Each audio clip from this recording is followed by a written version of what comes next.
Hello and welcome to part 2. Welcome back to What on Earth are Derivatives. Let's get straight into it and start with options, which are another type of derivative. So, what's an option again? Well, an option gives the right, something you can do if you want, but not the obligation, you don't have to do it, to buy or sell a particular asset at a particular price. That is, the option gives you the choice to buy or sell a particular asset, the option, but only if you want to. You don't have to. A great example of this in the day-to-day is a movie ticket. Now, when you buy yourself a movie ticket for a particular session, you have the right to go and see the movie, that session of the movie, but you're not obliged to do so. If you choose not to go and see the movie, then when that session is over, then your movie ticket is worth nothing. And that's essentially how an options contract works.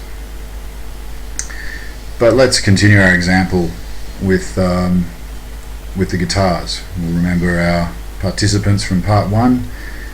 Here's Terry again. Now let's take a different example where Terry doesn't actually need the 5 guitars right now.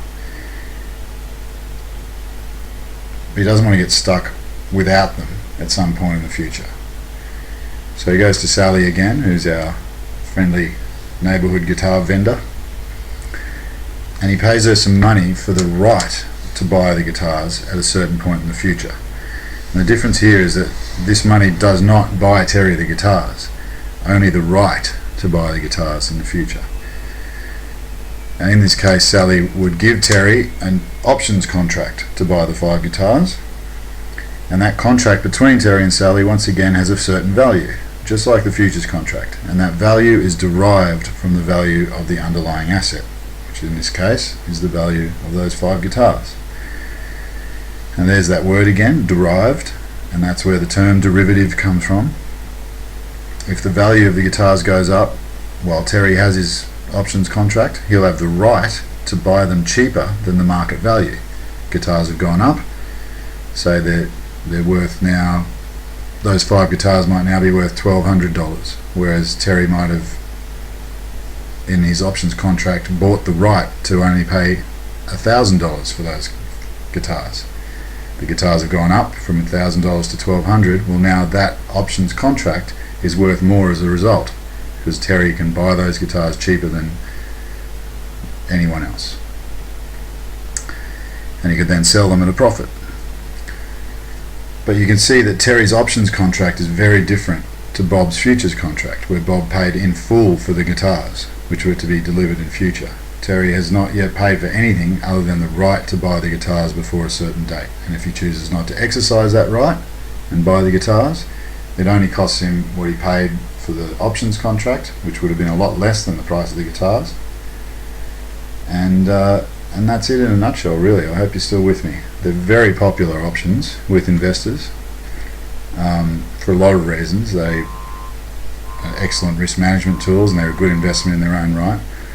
And like futures, they're exchange traded, which means that you can see the price of a given option at the exchange, and there's no need to negotiate that price, as it's all set by the market, by the law of supply and demand. Okay, so far we've looked at futures and options contracts, which are 2 of the most heavily traded types of derivatives worldwide, but there are other kinds. Some other kinds include forwards, which is similar to a futures contract in the way it works, but it's not standardized. You might remember that the futures contract, among other things, is a standard amount for its. The contract is for a standard amount of the underlying asset. That's not the case with forwards. They're individually negotiated. Another type of derivative is swaps. Largely these are used by institutions. It refers to an exchange of cash flows. They're not traded on exchange, and once again you don't see them much day to day. And lastly, CFDs, which stands for contracts for difference. These are getting very popular in the UK and in Australia for various reasons, but largely because they give people, investors, access to markets like share markets without needing as much money to trade. And this is done through leverage, which means that you can have access to the same amount of shares with less money, and you're borrowing and paying interest on the difference. CFDs can, depending on where you get them, on the provider, they can be very heavily leveraged. And leverage is really what can make derivatives more risky to trade. It brings extra investing power, which means a greater chance of making money, but also a greater chance of losing it. There's a greater risk of loss. You make much higher rates of return when things are going well, but you can also lose your entire trading account, and sometimes even more money than what was in your account, if you don't manage your risk effectively. So in other words, it's critical to know what you're doing. And the opportunities and the risks of leverage is another big topic, and it's really the subject of another presentation. But it's important to remember that it's by far the biggest risk associated with trading derivatives. You have to trade with care, and you have to understand leverage if you're going to get into these markets. Because, once again, I'll say it, you can lose more than what's even in your account. Critical to know. Now, just to summarize, let's recap what we've learnt. A derivative derives its value from another asset called the underlying asset. Commonly traded derivatives include futures, options, and CFDs. Derivatives offer access to many of the world's most widely traded assets, including commodities such as gold and oil, shares like Google, and foreign exchange markets.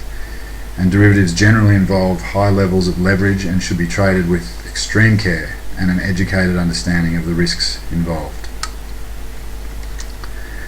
Well, that's about it. By the look of things, thanks very much for your time, and I hope this little presentation has helped to shed some light. Remember, a derivative is just something that derives its value from something else, like oil futures or options on Google shares. We're going to release future presentations on some of the derivatives discussed here in more detail, which will include important information on the mechanics of trading derivatives and the all-important area of risk management. So I'll hope to see you next time. You enjoy yourselves out there.